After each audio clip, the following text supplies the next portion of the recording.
মোবাইলের চার্জ চলে গেলে যতটুকু টেনশন আপনি করেন, নামাজ ছেড়ে দিলে ততটুকু টেনশন করেন না কেন?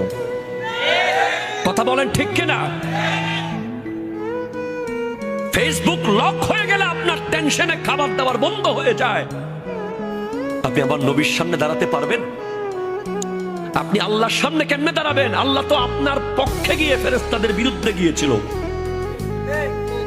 আল্লাহ বলছেন ইন্নী জাইলুন ফিল আরদি খলিফা, আমি জমিনে আমার খলিফা বানাবো, মানুষ বানাবো।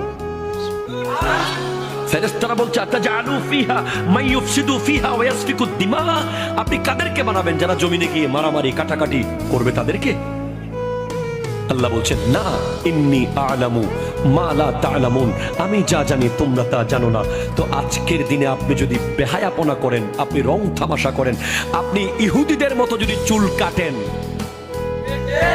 কথা জোরে বলেন ঠিক কিনা? চুলের এদিকে ঘষা মারা, এদিকে আগা মারা, ওইদিকে মাথা মেরে দেওয়া, আনারস কাট, এগুলো মুসলমানের চুল নয়, এগুলো ইহুদিদের চুল। কথা বলেন ঠিক কিনা?